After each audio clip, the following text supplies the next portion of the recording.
каналы. Және де видеомызды бастамас бұрын сіздер біздің каналға жазылуды ұмытпаңыздар. Бүгін сіздермен бірге біз лизундардың екінші бөлімін түсіретін боламыз. Және де ол шампуннан болмақ. Енді біз бастаймыз.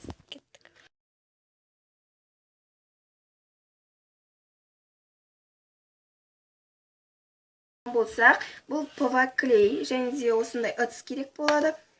Шампун, және де бор қышқылы, міне. Оны біз дәріханалардан сатып алсақ болады, және ол қолжетімді. Өзімізге ұнаған түс керек болады.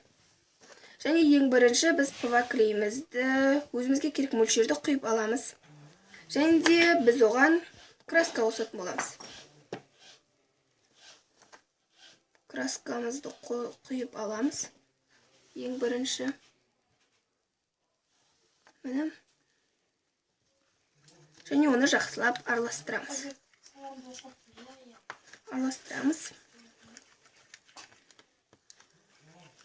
Міне.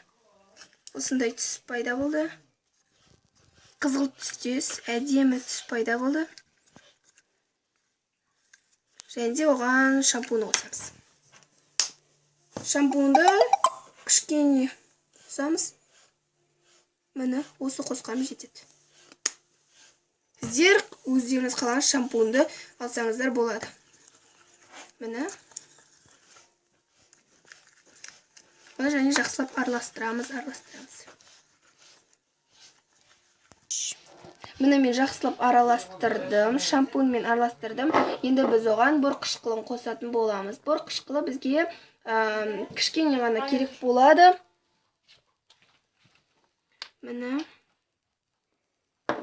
Араластырамыз. Міне ол бізде таяқшаға жинала бастады. Әне бізде керемет лизун пайда болады деген сөз. Міне.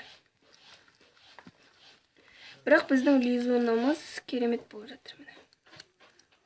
Оны араластыра береміз.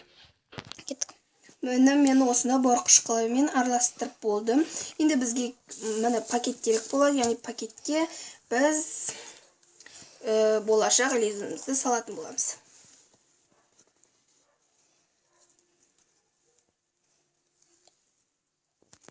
Лизунымды пакетке салып болдым. Және де біз оны енді тоңазытқышқа жарты күнге жіберетін боламыз. Міне достар, менде осындай керемет лизун пайда болды.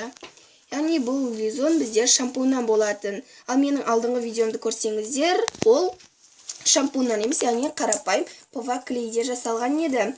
Бүгінгі видеомызда біз шампун арқылы жасадық. Осындай керемет түс пайда болды. Міне осындай керемет түс. Және де бұнымен ойнасаңыздар да болады. Дөңгелетіп алып, немесе допқыл ойнауға да болады.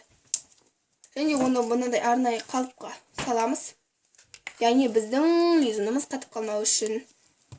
Міне біздің лизунымыз керемет. Ойыншықта болады, яғни доп болады. Сонымен сіздермен болған Angels каналы, және де мені көргендеріңізге көп рахмет. Сау болыңыздар.